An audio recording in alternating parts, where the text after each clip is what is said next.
38 pounds in the black corner. From St. Louis, Here comes Mr. Pro. Andre the Giant. Gonna get his legs in on the bruiser. Hulk Hogan.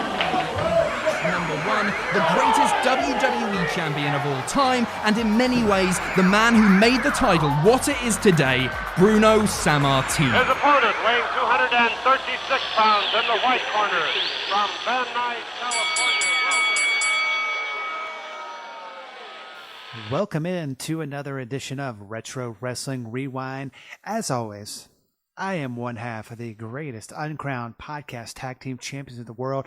I am David Fine, former professional wrestling ring announcer for the great 21 years of my life. My tag team partner is the true Long Island IZ, Alex G. The hell was Zack Ryder. You don't collect dolls like he does, do you? I collect action figures, but not WWE action figures. I collect Star Wars, and now recently, I've been collecting Marvel Legends. Oh, But man, only Marvel characters that existed from 1975 to 1993. I mean, no, that's good, but oh man, SummerSlam '89. We were just talking off From air. Jersey. And you said this was one of your favorite. I do pay-per-views. enjoy this show. This show, I mean, there's a difference between like, hey, this show is fucking amazing, and I really like this show because it's fun. Yeah. I mean, before we kind of get into that, we were also talking offline about Double or Nothing. We're not going to go into the show because we don't talk about current wrestling, but kind of the having a second true new promotion, AEW. Do you think that's going to do anything to the WWE? Do you think it's going to make them step up the creative? I mean, or you just think it's just going to be status quo and they're just going to keep on going? If WCW taught us anything, it's going to take the WWE a while to make any noticeable changes. It's not like, oh, Nitro fucking appeared and they were changing shit in 1995. That didn't happen. That only started happening when they started fucking losing even more money than they were losing at the time.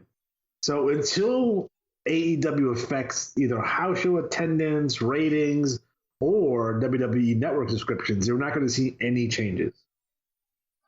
Yeah, man. I know you haven't not watched the whole. No, but I can tell you what I thought about the show in general. I think, I watched all the way up to the Cody versus Dustin match, right? I will watch the other two matches probably tonight after their show. But my only nitpick, and guys, it's just a fucking nitpick. I thought the show was really good. My only nitpick is that most of their matches went too long. Yeah. It just you think it's over, and like it's another 7 or 8 minutes left in the match, and it's like, yeah, it reminds me of the early Ring of Honor show. Now, if you guys went back and watched the early Ring of Honor shows, it's a super indie style, which this is. I would consider AEW a super indie style. The big difference is that just like Ring of Honor in the beginning, it was just a bunch of matches on a show and everyone just trying to get over. That's it, right? So the show doesn't flow kind of naturally. Like some of these guys needed to slow down just a little bit. And like every match was like a main event style match with a lot of people that the average fan are not going to know about. Yeah. And that's my only nitpick. And that's very, very small. That's just something that I understand they don't have television yet. They do have television, but it doesn't premiere to the fall. So like this is perfectly acceptable. It's just, as a wrestling connoisseur, so to speak, I thought some of those matches went a little long. Yeah, I mean, it was. I mean, I'll give it that. But the last match that you saw was that. I thought it kind of harked me back to retro wrestling with Dusty Rhodes. I mean, he would bleed like a motherfucker, and Cody. I mean, not Cody, but Dustin. Man, he was bleeding, and man, it was. My wife was watching it with me and my one of my good friends, and she was getting kind of like grossed out because it was kind of. We're not used to it anymore. No, we are not used to that. And to be honest with you, I don't think it was. I mean, they probably had the intent of maybe having some color, maybe, because of course it's he didn't do it the hard way. I mean, he definitely, I think, bladed himself. But I think he got a little, maybe a little deep, and it just, I mean, it's like he turned on a faucet. It was just I mean, he definitely took his aspirin before he bladed. It's the old school trick. Yeah. It's definitely we're definitely not used to it. I mean, I don't think it's something that we're going to see a lot on AEW. No, I think this is for this particular match. It didn't take away. It probably added a little bit to the match. To be completely honest, I don't like the multiple finisher fucking endings on a lot of these matches. Like, to be honest, one finisher should fucking end it. But I understand why they do, because it is the current style. So, I mean, again, that's like, okay, whatever, I can live with it. But the spot to get into the blood was pretty dope too, where he was gonna do the fucking kick to the crotch where Cody's in the turnbuckles, and then Cody rips off the fucking pad, and you have the exposed steel, and then Dustin gets thrown into it. I thought that was pretty good. I really did enjoy that. You know who stood out for me on this show quite a bit? The guy with no legs in the Battle Royal? No. Blind man. My homeboy, Jack Evans. Now, I've been a Jack Evans fan forever. And I wasn't the only one that was super impressed with him. It seemed like Jim Ross had a hard-on for fucking Jack Evans, for sure. Yeah. And he's probably sitting there, he's like, man, I should have signed this guy 15 fucking years ago. Because, let's be real here, guys, for a second. If it wasn't for guys like the Amazing Red, the SATs, and Jack Evans, you wouldn't have your Will Ospreays or your Ricochets. Those guys invented that style. Yeah, I mean, and kind of just, one more comment before we pivot into SummerSlam 89. Jim Ross, I mean, that was the only negative that I could see on the whole show, is his commentating is just not any good anymore. I mean, he's just not really. He's past it. Let's be honest. He's past it. I mean, he's a little slow to the punch. He doesn't have the endurance for the level of excitement that he used to have, and he's just not there anymore. And like, I really wish like Mauro Ranallo was the commentator on his show. We'll see. Maybe down the road, maybe they can get him to come over. But have Jim Ross fucking use him. That's fine. No issue. Excalibur and Marvez were fine. I do like Excalibur. I've been watching him for quite a while, since back in PWG days. So he's Excalibur is definitely a great on the commentary, Mike. And it was funny, before we ended on this conversation, saw a lot of shots of Tony Schiavone. He was in the crowd, front row. He was observing. Do you think he would ever go over to AEW? If he's able, because he's under contract from MLW, and MLW is very protective of their guys. So it depends if he's, maybe he gets to be able to do both. I mean, he has a real job too, guys. So he can't do everything. That's why they didn't replace him on MLW, but they had Jim Cornette to be like the other commentator, in case Tony wasn't available. Yeah, I mean, he does have a real job. I mean, he misses some MLW stuff for his Georgia baseball, football, and all that other stuff. So he's got a legit, he's a shoot job. Real job. He's a shoot job. He's got I mean, overall, I won't give out the way the ending, because after the main event, something happened, but I'm sure you've probably read about it. But I won't give it away. I'll let you watch it yourself. But kind of pivoting back to SummerSlam 1989. I mean, it was. I thought it was a good show overall. I mean, other than the fact that it had Zeus in the main event, or Zeus. It was in the main one of the event. last shows in Jersey, because of the commission in Jersey. So they didn't go back to Jersey until like 1997. Yeah, I mean, they said it was a attendance of 20,000. It was from the Brendan Byrne Arena in East Rutherford, New Jersey. It's the fucking Meadowland. Just saying. I mean, I have a soft spot for New Jersey, but really, that's not the point. Not really. I mean, northern, like New Jersey, that everyone sees like from New York City is a shithole. But like Jersey, if you keep on going south, it's actually really nice. Hey, I mean, I'll let you.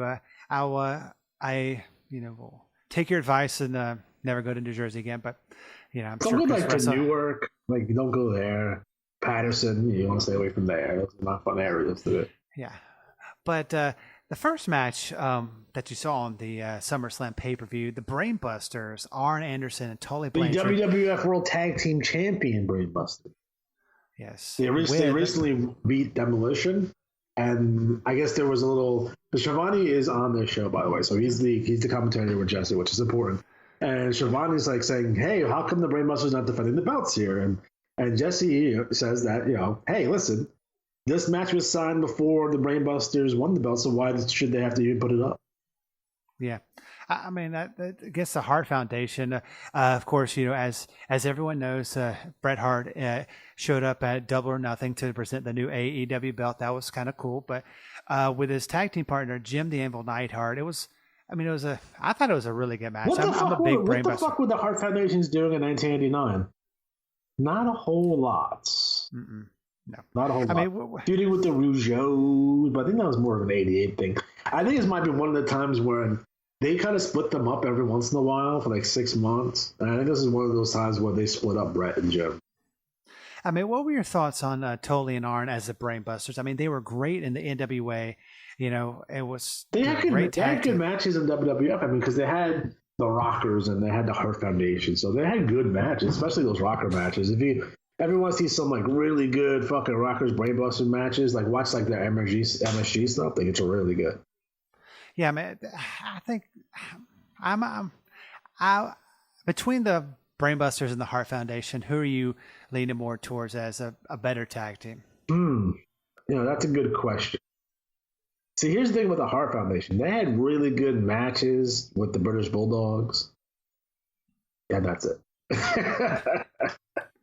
They didn't have those matches with the Rockers because the Hart Foundation's turned babyface by the time the Rockers came in. So, like, the Hart Foundation, like, they had matches with guys like the Bolsheviks and Demolition to a lesser extent, Powers of Pain. Like those were the guys I had to work with. They were all fine matches, but the Brainbusters, when they had, like, the Midnight Express and the Rock and Roll Express, and they were treated as a bigger deal, and Crockett. They're basically upper mid card main event guys, but the Hart Foundations were essentially a mid card tag team. I mean, and the Brainbusters, was this their first pay per view after coming in, or they're at the Rumble. Okay, so they've been in for a while. Yeah, I mean, it's just, and they would leave. They would leave at Survivor Series '89, so they're not long for this world. Well, I mean, not literally, but literally, like Tully never really wrestled full time ever again. No, he he found Jesus, and he was found cocaine first, and then they pulled his deal from WCW. So, because he was supposed to come back with Arn, he was supposed to they're going to reform the Horsemen with Tully and Arn and then Sting and Flair, and they're going to turn on Sting and then do that whole thing. But Tully failed that drug test in the WWF. That's why he's not on Survivor Series '89. And Jim Herd pulled his contract and then gave Arn less money because he's a dick. Well, but who leaked the drug test? Those are supposed to be confidential. I bet you it was Arn Anderson. Because this is before, HIPAA or HIPAA. So, like, if this was today, that couldn't have happened. I don't think. No. I mean, not without somebody knowing. Sued. Yes, he would. I mean, it was. And I thought it was a good. Because it was WCW. Yeah. I think this is, a good opening match. I mean, the next match of the night, as you were talking about earlier, Dusty Rhodes is pre-Polka Dot, defeating the Honky Tonk Man with the great Jimmy Hart. I'm a big Honky Tonk fan, Mark. I mean he is great. I mean, huh? He's great.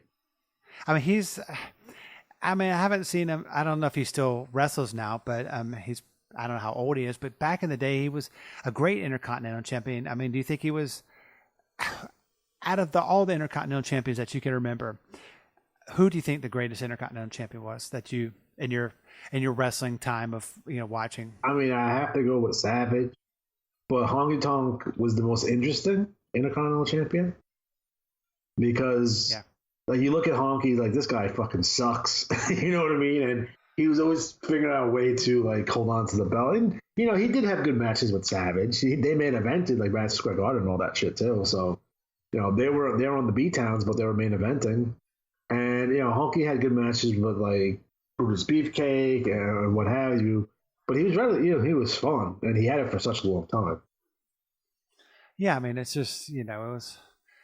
I mean, I would rate probably Savage and then Honky. Yeah, I would definitely do that. But Dusty, I mean, okay, Dusty is fresh in here. So Dusty comes in, he debuts, right? They do all those vignettes. Everyone's seen him. He's the plumber. He's the pizza man. He's the butcher. He's the the gas station attendant, which was actually a real job because Terry Funk tells a story about like one of his early memories of Dusty is that he like Terry has like a brand new Cadillac because he's been wrestling for a while, and Dusty's working at the gas station. He goes up to Dusty and Dusty put him in his gas, checking his oil and that kind of shit.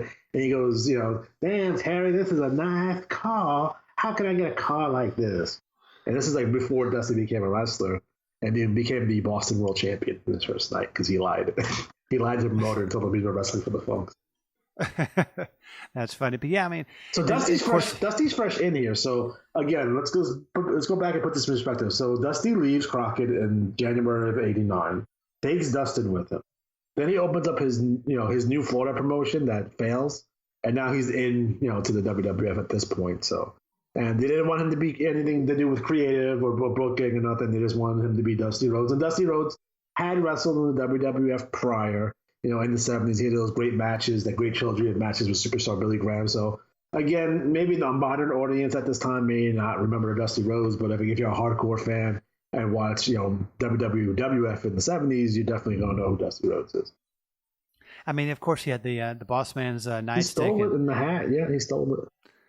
I mean, and it's funny because Dusty's the one that really gave Big Bubba Rogers, Big Boss Man, his break and actually feuded with him in Crockett. So they're bringing that match right back.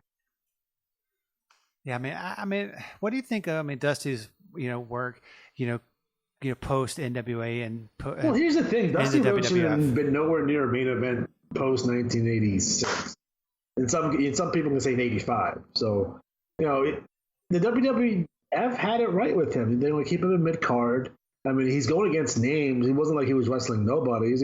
He's wrestling Honky and DiBiase and Savage, Boss Man. So he's wrestling guys. I mean, he's definitely an upper mid card for sure. Yeah, I mean, it's yeah. I mean, he's not there for very long either. He's back in WCW by right after the Royal Rumble 1991. So. Yeah, he was not there very long, and of course, then he comes. Yeah, man. This is probably not my favorite incarnation of Dusty Rhodes' career. I just have a soft spot for his stuff in the '80s, because that's his what stuff. I think a lot of people don't see a whole lot of it, but he was far superior in the '70s than he was in the '80s. Some of the Dusty, like Dusty. There's two different Dustys. Like there's Stardust, right? There's the American Dream. There's Stardust. There's like Dusty with the robes and the big and the flamboyant hats and that kind of stuff, right? Yeah. And he has like the cool robes and stuff. And then somewhere along the line, he became a cowboy. I don't know when that happened. I think that's when he goes to Crockett, or maybe it's '84 when he's still in Florida. But he becomes a cowboy at some point, and it's weird. Yeah, it's just and he wears his boots. It's just weird. And then he tags with Magnum under the hood as the James Gang, which is awful.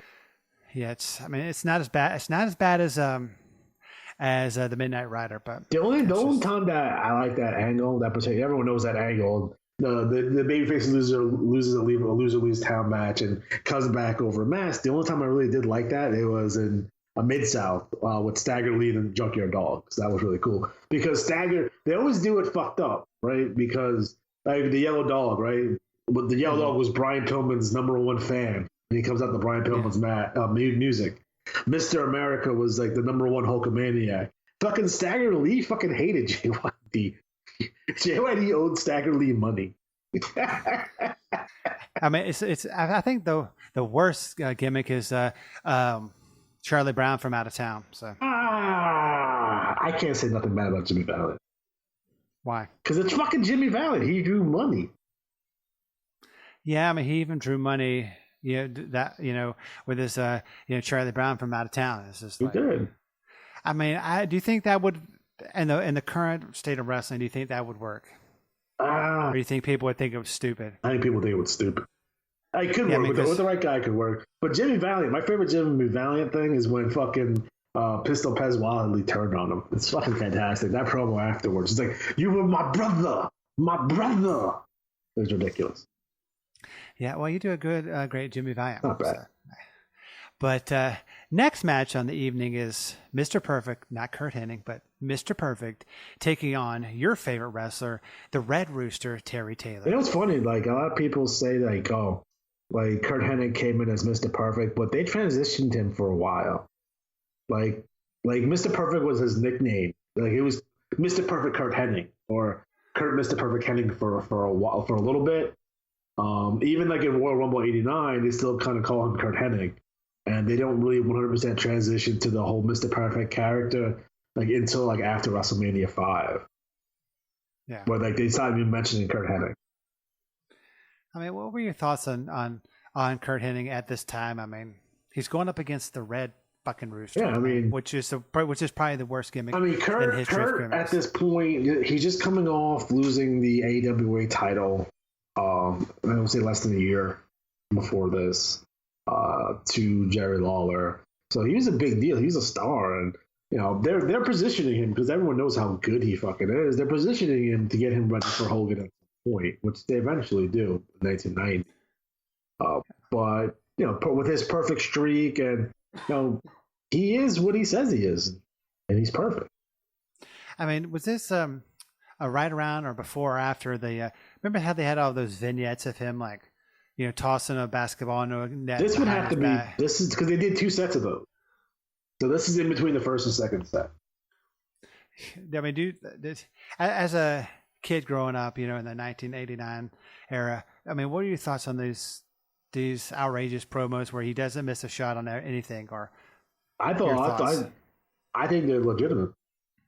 I still think they're legitimate. I think as an athlete, I think Kurt Hennig could have played professional baseball, basketball, or even football. That's a big statement. He was a great athlete. I mean, but best friends with Wade Boggs, by the way. Poor Terry Taylor with this gimmick. It ruined his career. I mean, who did? I mean, there's a whole bunch of rumors how he got this gimmick. It's just a terrible gimmick. I mean, I thought he was good in NWA. I mean, his best stuff was in Mid-South. By far, his best stuff. You ever notice that most people's best stuff, if they wrestled, was in Mid-South? I know, right? We got, Butch Reed, JYD, Hacksaw Jim Duggan, DiBiase. Yeah. It goes to show you. We should go back and do some Mid-South shows because those are fucking incredible. Like, in the 80s, they had the best television show for like a 4-year period. It's that or Memphis. I mean, I would definitely love to do, some Mid-South stuff because I mean, it's. Why do you think that seems to be the because it's Watts. Because Watts would over-explain everything. Watts treated you like you were stupid, and he would explain everything in such detail that it's almost ridiculous. But all his shit made fucking sense. Yeah, like everything he's like, the motivations, and he wasn't even the booker, but. He was with like Bill Dundee, and that was probably his best combination was him and Bill Dundee when Bill Dundee was the booker. But he would explain why things happen. Then you're like, oh, okay, that makes fucking sense now. Now you're invested. Now it kind of just, your suspension of disbelief is maintained because you have Watts there fucking explaining this shit to you. Yeah, I mean, it was definitely. They had a fucking. DiBiase and Duggan had a fucking like tape fist, tuxedo, first blood, coal miner's glove cage match, and they made it make sense. That seems like it wouldn't make sense. No, but it's fucking awesome. Yeah, I mean, jeez, but I mean, God, Hacksaw Jim Duggan. Oh man, this match. I mean, it went 3:21. No, it wasn't. He was perfect with squashing them. That's it. Yeah, it was definitely. Next match, we had the old Fabulous Rougeau brothers with Rick Martel with, of course, Jimmy Hart again and the Dr. Style Slick taking on the Rockers and Tito Santana. I'm sorry. Is Rick Martel from? Yeah, no, he's from Montreal. So you have the Rougeau. The Montreal Mafia is in full effect in the WWF at this time. So you have both Rougeaus, Martel and Dino Bravo. That should have been a stable. Yeah, and well, we won't talk about the. Why the fuck was Slick managing Rick Martel? That's ridiculous. I mean, what were your thoughts on Slick? I love Slick in general. I love Slick with Butch Reed. I love Slick with Akeem. I love Slick with the Warlord. I don't like Slick with Rick Martel. Yeah, he's a pimp. He's a pimp. He wants, I don't know if anyone knows like how he got his stable. He bought Freddie Blassie's stable. He just went out and just bought it, right? So whoever was in Freddie Blassie's stable at the time, he purchased. So it's it's his stable, and they have the promo, and it's Freddie Blassie and it's Mean Gene and it's Slick and fucking Freddie, who's like, yeah, and they were trying to figure out how Slick made his money. And then Gene goes like he managed a lot of women in Detroit. and then Freddie Blassie cuts in, he's like, yes, and he has friends, Colombian friends. I was like, what? That's the stuff you only see if you just watch random 86, 87 WWF television. Yeah, I mean, were you a big classy Freddie Blassie fan? No, I thought he was terrible, but apparently he's fucking amazing. Because I saw him as a kid and fucking Freddie Blassie. But no, he's fucking one of the greatest wrestlers of all time. Speaking of one of the greatest wrestlers of all time, Tito Santana and Marty Jannetty, Shawn Michaels. What are your thoughts on this threesome? Yeah, I mean, as Jesse Ventura would call him, Chico Santana. We never got that fucking Tito Martel fucking singles match, to blow off that feud. They've been feuding since right after WrestleMania 5 when Martel turns on him. And we never that's why wasn't that? I don't understand why that match wasn't on this show. I don't understand why it wasn't at the fucking Royal Rumble 1990. I don't understand why it wasn't at WrestleMania 6. I don't even know why it wasn't at fucking SummerSlam 90. They just we're not gonna do it. We're gonna put him in 6-mans and shit. I mean, I wanted Tito to get his fucking revenge on Martel, and we never got it. They may have had a match on Saturday's main event, but I have to go back. Yeah, I mean, I thought this is a good. I mean, I don't think the Rougeaus and the Lockers were feuding. I'm pretty sure the Rougeaus were feuding with the fucking Harts over the contract thing because the Hart Foundation, they broke up with Jimmy Hart, and then Jimmy Hart sold their contract to the Rougeaus. So anytime the Hart Foundation wrestled a match, the Rougeaus would get 15% of their money, which is fantastic. That's funny. Yeah, I mean, what were your thoughts? I mean, Marty and Shawn at this time, I mean, they were over. I mean, they were over for sure. But I mean, of course, we all know how Shawn Michaels' star kind of rose from there. I think everyone. It was funny because I think everyone at the time thought Marty was going to be the guy, not Shawn. And I mean, hey, look at how the fools Marty we was are the now, better worker for a long period of time, and then eventually Shawn caught up and then surpassed him. But for the longest time, Marty was the veteran. Marty was the leader of the team, and he was the better worker for most of this period. Yeah. Until 19, I think I would say 1990, especially when you start looking at WrestleMania 6, then Shawn's starting to be better than. Yeah. Yeah, I mean, I thought it was a good match. I mean, it had some great wrestlers. Next match on the evening had the Ultimate Warrior taking on and defeating the current reigning and defending WWF Intercontinental Champion, the Ravishing One, Rick Rude, with as I will say until the day I die, the greatest manager in the history of the business and the greatest talker in the business, Bobby the Brain Heenan. Hey, do you think that Warrior should have chased Rude longer? Because remember, Rude won the belt at WrestleMania 5, and they're right into the next pay-per-view, and he's going to drop it back. Yeah, it just, I don't know why he would win the belt and then drop it. At the next pay-per-view. I understand this. The pay-per-views were fucking far apart. It was fucking 4 months, but... It's not like every month like they do currently. Right, so. And then you had the Piper interference, when the Piper mooning Rude and Warrior getting the win, which is kind of cheese for Warrior because... Warrior's going to go on to face Hogan.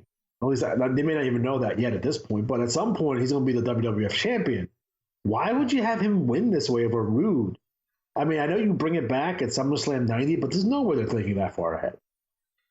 No, I mean... Because Warrior didn't get that clean win until SummerSlam 90, so he didn't get a clean win here.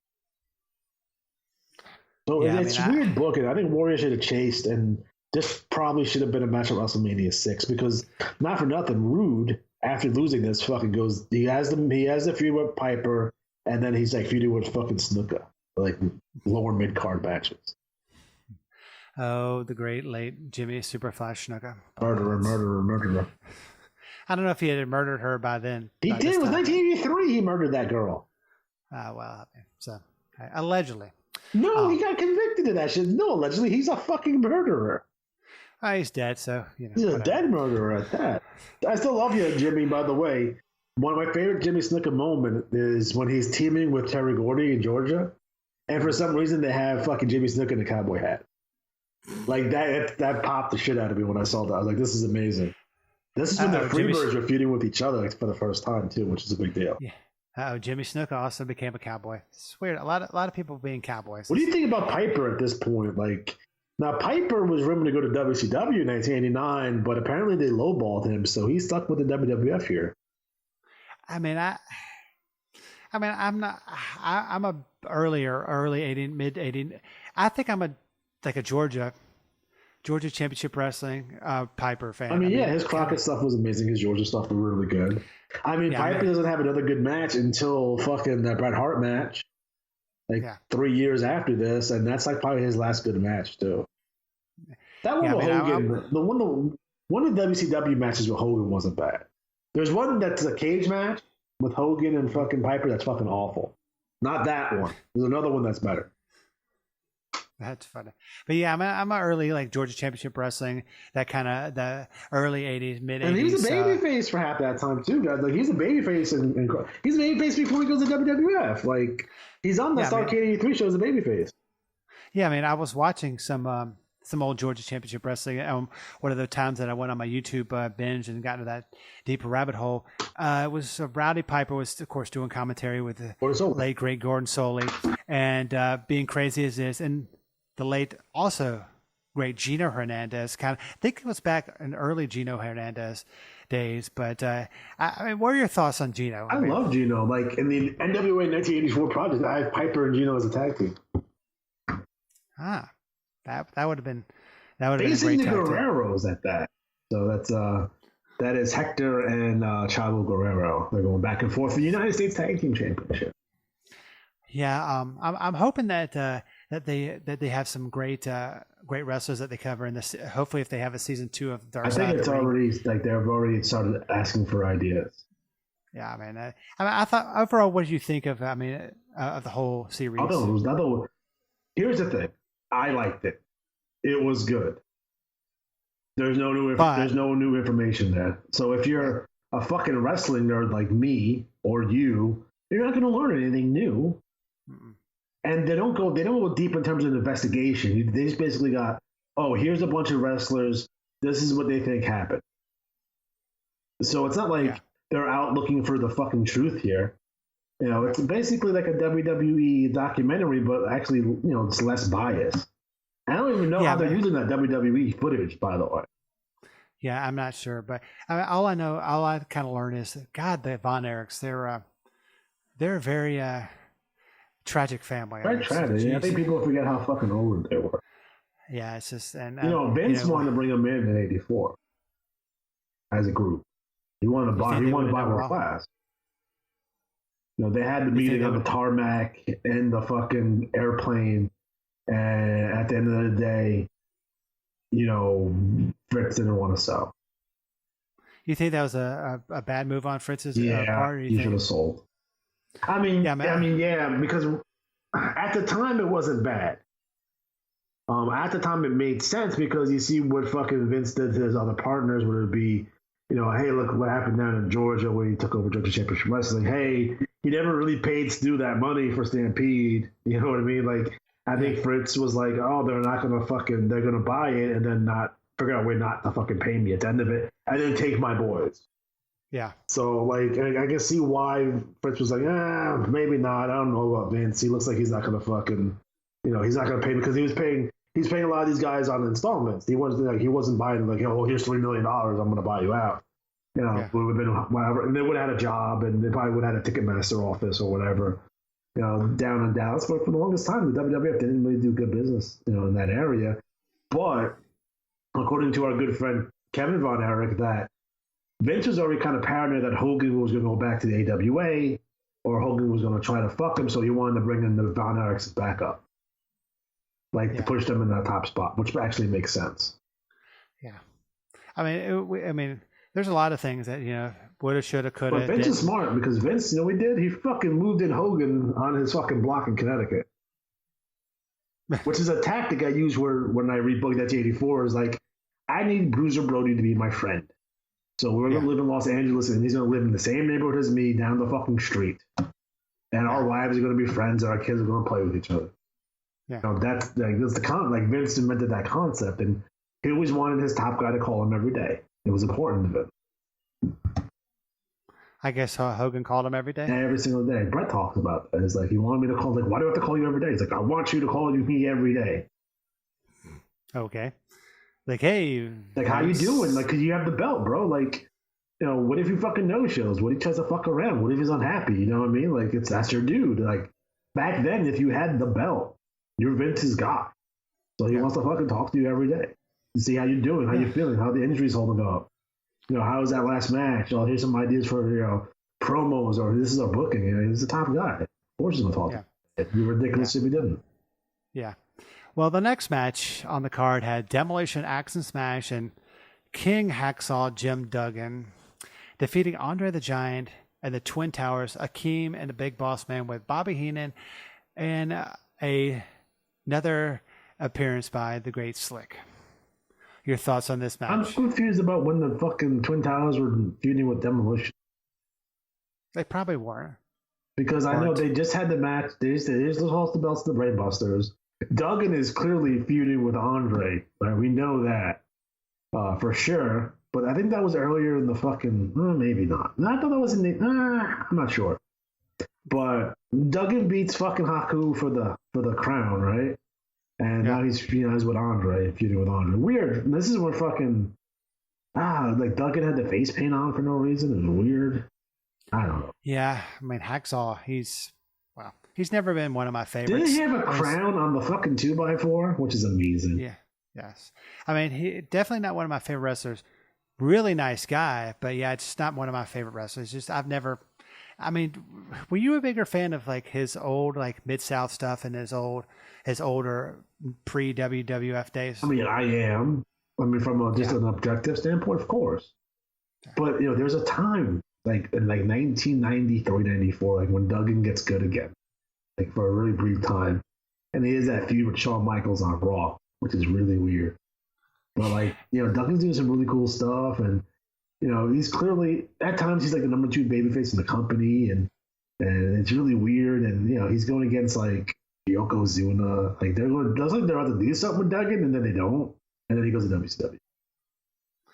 Yeah, it's just. I heard another podcast once called Hacksaw Jim Duggan Special Needs Hulk Hogan, which is hilarious to me. And we love Jim, we love Hacksaw, but I thought that was like one of the funniest shit I ever heard in my entire life.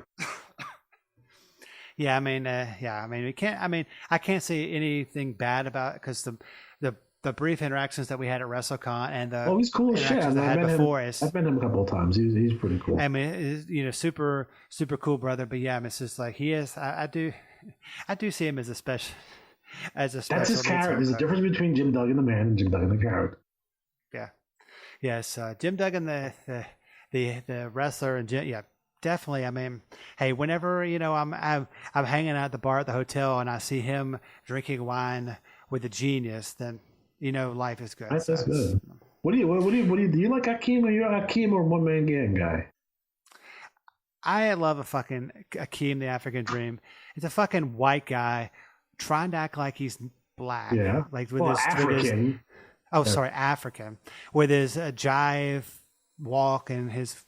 And I think I saw a clip on YouTube. It was with Hakeem and Harley Race coming out together, and they were tagging.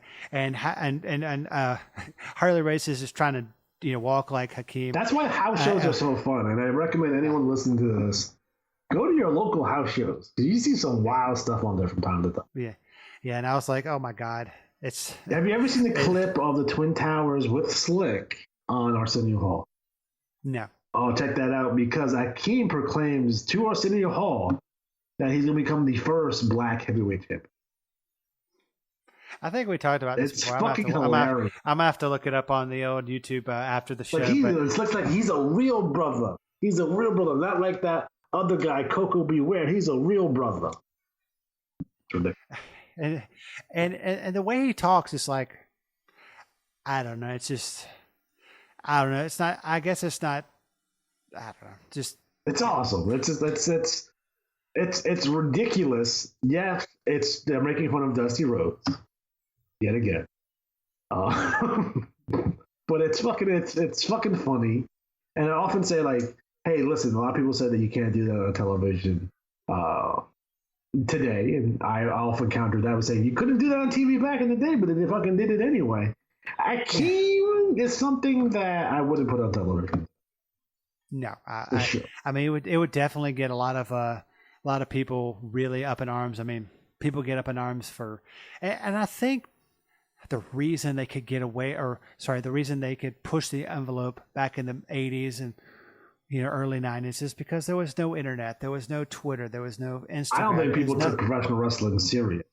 No, and now yeah. I mean, I think they didn't take it seriously, but it wasn't pushed as being sports entertainment. Yeah, it's like, this is on a fucking noon on a fucking Saturday. Like, yeah, it's not necessarily in primetime, although primetime wrestling was already in primetime. But you know what I mean by that. Yeah, yeah. I just think with the event of the internet, Instagram, Twitter, people can. I mean, back then they couldn't really. The only way they could like give their opinion was to write in. Well, have you seen some of the letters to Meltzer from back in the day, the Observers? Yeah, like some of those, other than the guys looking for Tracy Lord's videotape. Yeah, I mean, it's. A guy recently asked me if I had any Tracy Lord's videotapes. I thought that was weird. Do you? I mean, they're in my garage, but yeah, not the illegal ones when she was underage. I'm talking like the normal one from like 85, 6 or whatever. At least you have some ethics, I mean, you're some. Oh, come on, like, geez. There's a line you don't cross, my friend. No, you don't cross that line. But I think back in the day, they could kind of curtail any critique on things that people didn't like because people just wrote in, and if they didn't like it, they didn't talk to you about it. But now people can just post it all they want because people keyboard cowboys. Well, people can't have a fucking opinion.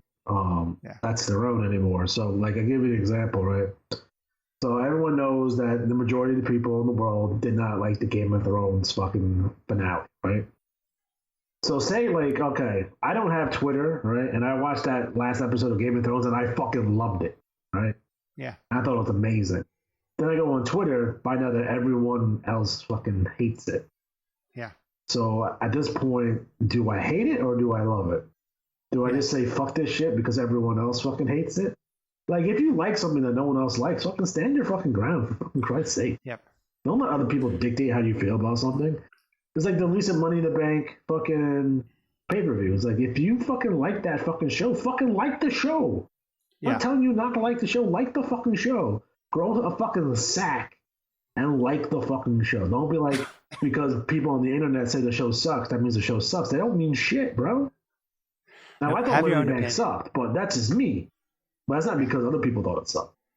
Yeah. And speaking of things that don't suck, like Valentine? No, we're not going to talk about that right now. We're going to take a pause for a second. If people want to, get more retro stuff and they want to see you and your co-host and other people review retro video games, not just wrestling, but it's a whole array of wrestling and non-wrestling, how do they get to your YouTube and your Twitter page? Well, it's Retro Wrestling Games on YouTube. Type in the search bar, fucking subscribe, watch a video, hit a like button, hit the dislike button, and then leave a comment. Do yourself a fucking favor. Fuck's sake. Recently we're going to review Wrestle War. Now, Wrestle War is an interesting game, and I'll tell you why.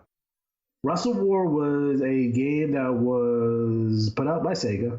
And it was an arcade game, and they ported it to the Mega Drive, which is the Genesis. It was never released in the United States. It was only released in Japan and the UK. And if you look at the cover of the Japanese version of that game, they just straight up ripped up a Hulk Hogan picture. It's Hulk Hogan on the fucking cover of the game. Hulk Hogan is not in the game, but Hulk Hogan is on the cover of this particular game. Like, they didn't give a shit.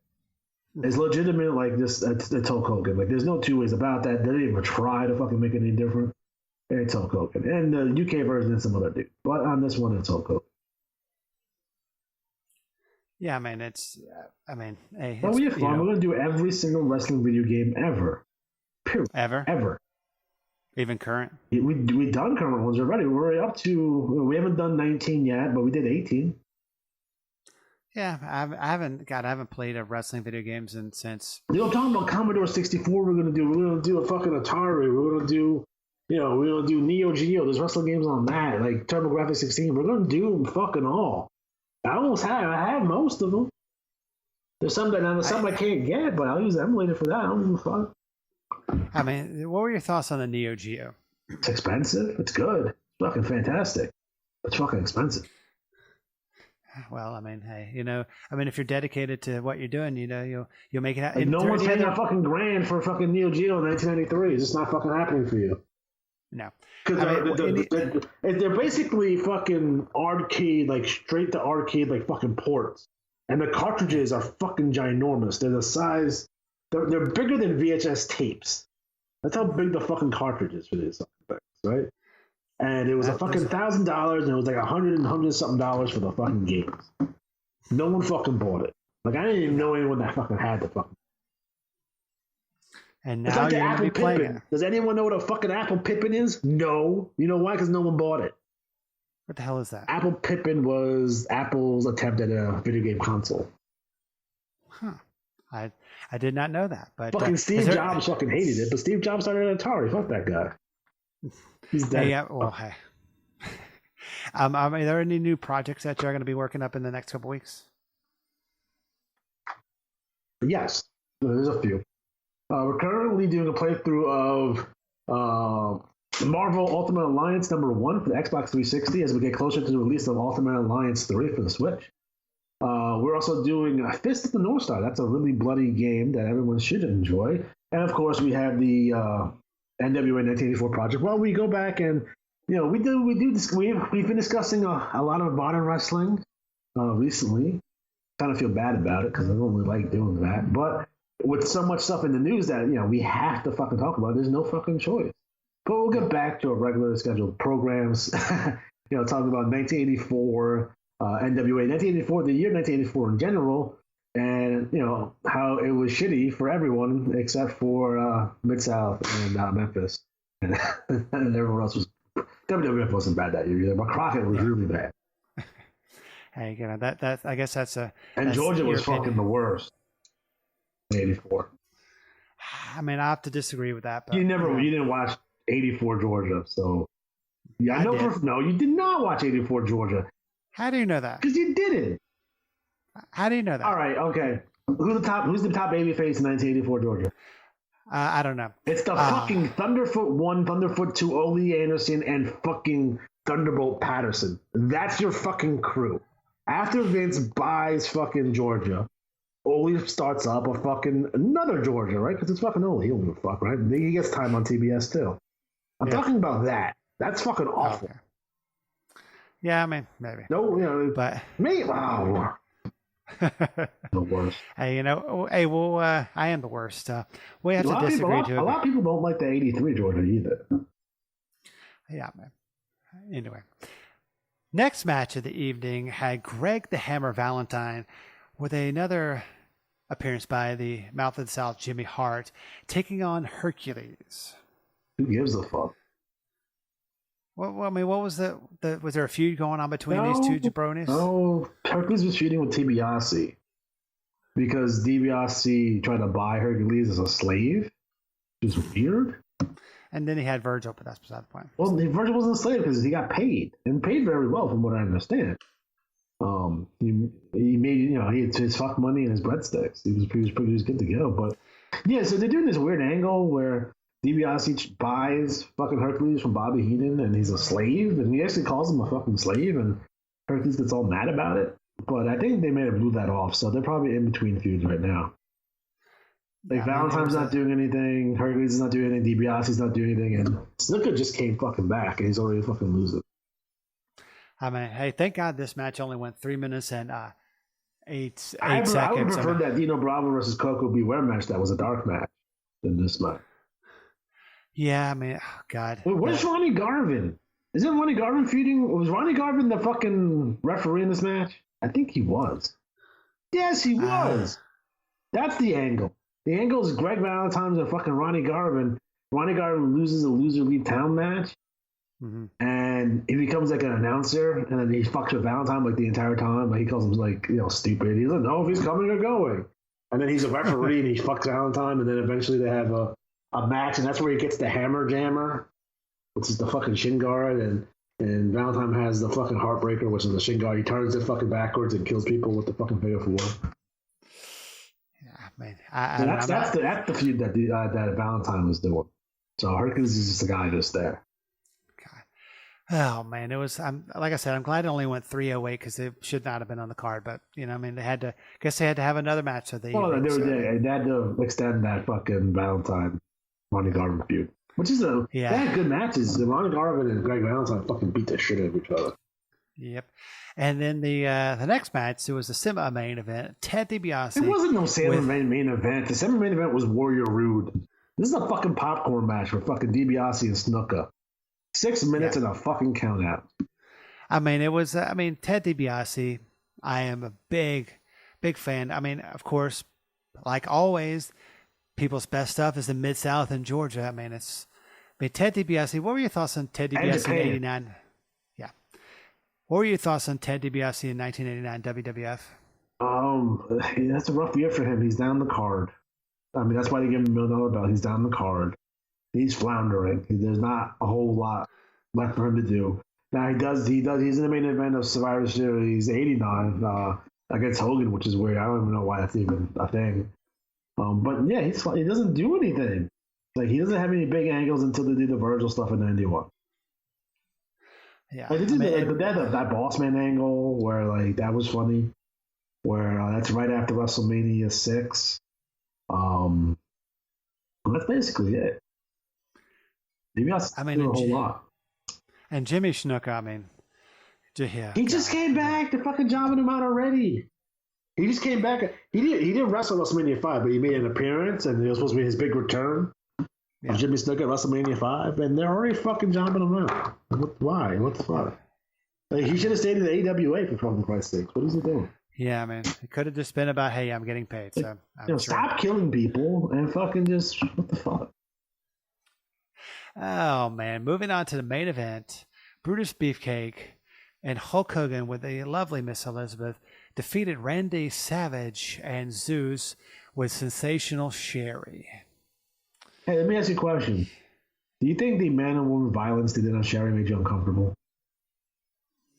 A little bit. But not me, because Sherry will fuck you up. Yeah. Sherry will fuck you. She took bumps like a boss.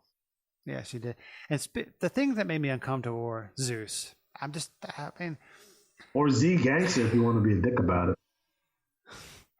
Yeah, what were your thoughts on Zeus? I love Zeus.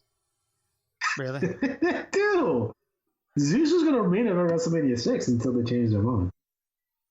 Until they fucking decided that he's a terrible wrestler? Well, yeah, he couldn't work, but he looked amazing, though. Yeah, who was booking this shit? Jesus Christ. J.J. Dillon, Vince, and Pat Patterson. Huh. And, Savage was still good. Savage is still Savage. Savage did most of the work here. That's why the match is actually decent. You have Beefcake, who's, he's better than Zeus. That's something you can... That's saying a lot. You have Hogan, who's with Miss Elizabeth, which I always felt was wrong. She should have disappeared after fucking WrestleMania 5. I don't know why she's still here. So I didn't like that at all. I don't think Hogan ever needed a manager. I understand it's for the feud with Randy, which went on. People think that WrestleMania 5 happened and Hogan and Randy stopped fucking feuding. Nah. Literally this feud fucking, it started in 1985 on and off until for fucking 20 years because they feuded in WCW too. So it's the main feud that everyone talks about.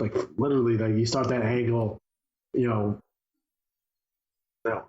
the late '87, and they run that the first angle until right before WrestleMania 6 because they had the blow off with Hogan and Savage with Buster Douglas as the referee. So they ran that shit for a fucking while.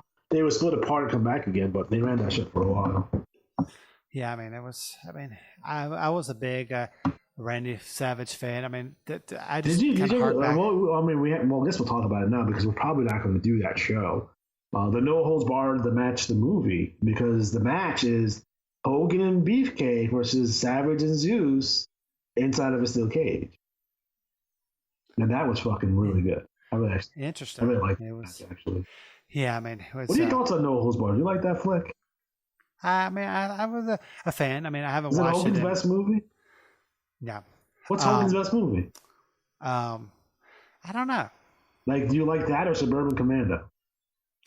I like Suburban. I do like it. That's not a bad movie for what it is. No. Yeah, I mean, and I haven't seen No Holds Barred. I had that shit on fucking Blu-ray, dog. It's fucking awesome. I haven't watched that. You know the at least coolest 20 part years. about fucking No Holds Barred? Like, it's fucking Turner. Like, the movie's about fucking Ted Turner. It's fucking amazing. Like, the main heel of the movie is it's Turner. The whole thing is fucking Turner. Yeah. And it's fucking fantastic. It's literally like they scripted Hogan's like when Hogan signed the WCW. Because you have this TV company trying to get Hogan to sign with them, and Hogan's like, "No, I'm going to stay with the WWF." And it's ridiculous.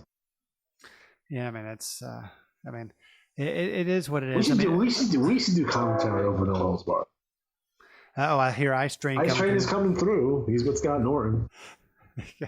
God, Scott Norton. But overall, I mean, what were your thoughts on? I mean, 1 to 10. What would you say? I like this show, so I give it a 7 because I do enjoy the show. And not for nothing, if you watch the intro to the show, I'm pretty sure we see like a 9-year-old, 10-year-old Stephanie McMahon jumping into a pool. So go back and check that out. You do. How do you know? Did you ask her?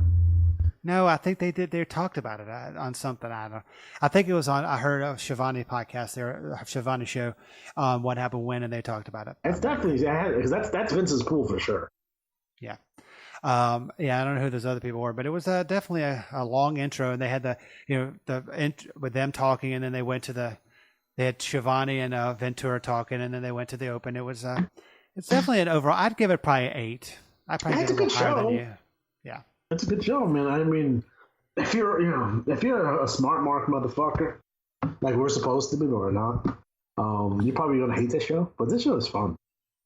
Yeah, I mean, it was. I mean, I thought it was a good show. I mean, and you want to know what their next 3 shows? They're gonna be great shows. Let me give you a sneak preview of what they're gonna be. Sure. We're gonna be covering Clash of the Champions 23. What the fuck happened on that show? I don't know. I'm picking these. Do you do these randomly? I do random. I just throw it in the old Google machine and say, hey. So and then let's after that, let's see what's on the show. Clash of Champions. All right, I'm putting this in the Google machine. XX3. Let's see. XX3. Clash of Champions 23 was okay. This is not bad. This is Flair and Anderson versus the Hollywood Blondes, and it's Big Van Vader, Sid Vicious, and Rick Rude versus Dustin Rhodes, Sting, and David Boy Smith. Well, that's not bad. That's not bad. And then our next that's going to be next week, folks. So I mean, definitely want to put that on the old network or on YouTube or whatever means it to do to watch that. Get that. That's your homework for next week. Week after that, we have WCW's Nitro #1 versus WWF's Raw #1. We're gonna kind of compare and contrast. So. Well, let me ask you a question. Yes. Nitro went unopposed that week. So what #1 for Raw we watch? I know that. I'm just talking about the first ever Raw. So we're gonna do the first Raw ever, like the Rob Bartlett shit. Yes, versus the first ever with the where Luger, they were at the Mall of America. At the Mall of America. Yes. Shit. What the fuck is Luger wearing? Yes, the Mall of America. Yes. What the fuck is Luger wearing? As a kid, did you want the Pastamania? Because I sure as fuck did. I wanted did. Hulk I mean, Hogan so bad, it was ridiculous. I never got any Hulk Hogan, so. yes. You should bring So that we're back. gonna. Bring it back. Hulk Hogan. We should. Bring back Pasta Mania. I'll eat it. Sadly, people probably would, but yeah, we're going to compare the first Nitro versus the first Raw. Compare and contrast to the promotion's first ever foray into the Monday night shows. But and then our last and then 2 weeks from this episode, we have Starrcade '84. The $1 million fucking challenge. Yes. Was it it was the $1 million challenge. No. No. Yeah. No. It was a Gathering. Is that the? No, the Gathering's 85. You dumbass. Starrcade '84 is the $1 million challenge. The $1 million challenge. Yeah, because that's when Flair's still a babyface, and it's weird. Yeah, it's I mean, we're gonna look at that. So Starrcade '84, the $1 million challenge. It's Dusty Rhodes taking on Ric Flair with Smoking Joe Frazier as the guest referee.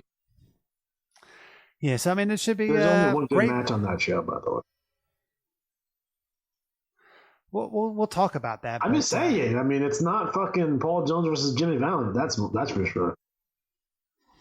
It's not Robert McDaniel versus Superstar Billy Graham. What's the best match of that night? It's fucking Ricky Steamboat taking on Tully Blanchard. Yeah, I mean, yeah, yeah, but that's going to be in a couple weeks, folks. I do like the Zamboni Express. They're one of my favorite tags. Yeah, I'm a big fan. But those are the next couple weeks. We're going to be presenting some very differing opinions, I think, in the next couple of weeks. So it's should be interesting. But of course, I mean, folks, whatever means you're listening to this, click the subscribe, click the like, give us some feedback. Like Alex G says, even if it's negative, we still want feedback. We want to know what we're doing, good, bad, indifferent. I'd much rather have someone call me a motherfucker than give me a thumbs down and tell me why, because that's a bitch move. Yes, it's but you are a motherfucker, but that's beside the point. Kayfabe. Just say. But for the great Alex G, as always, I am David Fine. We will see you back here next week on Retro Wrestling Rewind. We'll talk to you in the past. 238 pounds in the black corner. From St. Louis, here comes Mr. Pro. Andre the Giant. Gonna get his licks in on the bruiser. Hulk Hogan. Number one, the greatest WWE champion of all time, and in many ways, the man who made the title what it is today, Bruno Sammartino. His opponent, weighing 236 pounds in the white corner. From Van Nuys, California.